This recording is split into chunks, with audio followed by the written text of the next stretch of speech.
Republican lawmakers are demanding answers from Major League Baseball Commissioner Robert Manfred over his decision to move the All-Star game from Atlanta to Colorado over Georgia's new voter integrity law.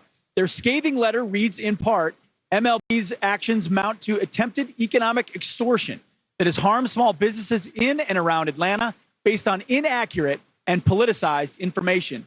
Lawmakers are giving the commissioner until May 6th to prove why the decision was made as part of an evaluation of the league's antitrust exemption. Kentucky GOP Congressman James Comer and Georgia GOP Congressman Jody Hice signed the letter and join us now with more. Congressman Hice, I'll start with you from Georgia. This letter, you're charging MLB is effectively extorting Atlanta. Talk to us what you're looking for here.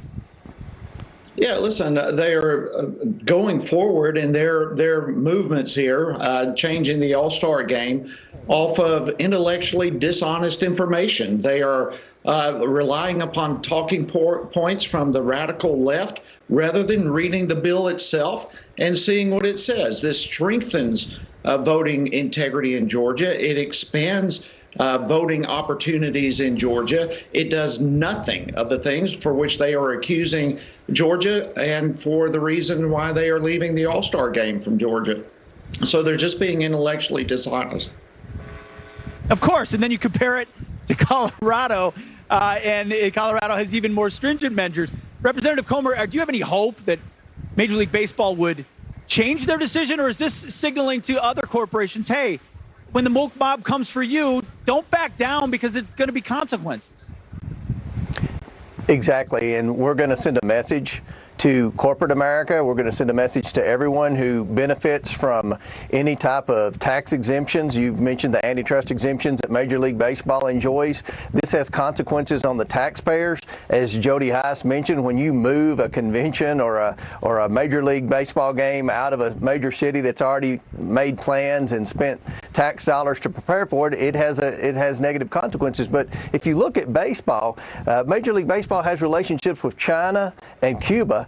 There aren't two countries in the world more oppressive than those. So the hypocrisy is at an all-time high here with Major League Baseball, and this is just a movement that has to stop. Good for you for standing up. I want to get both of you in on this really quick because 10 states have sued the Biden administration for President Biden's executive order on climate change. Georgia's one of them. Kentucky is another. Georgia Congressman Hice, what do you make over the chances of this, and what kind of overstep do you think the Biden administration is making on climate change?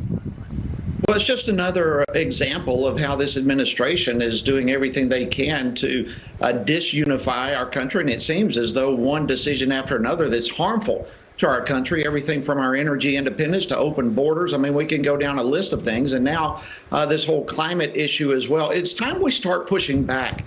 We are watching the destruction of our country through policies and through radical left-wing ideology that's being crammed down the throats of America. And it's time that we start standing up. It's time for states to start standing up. Yes. And I'm glad that Georgia and others are doing that. Absolutely. Representative Comer, last word, 15 seconds. Well, Jody Hice is exactly right. This is something that Joe Biden continues to do. For someone who spent his whole career in the legislative branch, it's very disappointing that he's circumventing Congress on everything. He's ruling by executive order, and that's wrong, and we're going to stand up to him. He's effectively rejected everything he said he stood for all those many years in the United States Senate. Representative Comer and Hice, thank you so much for joining us this morning. We appreciate it. Thank you.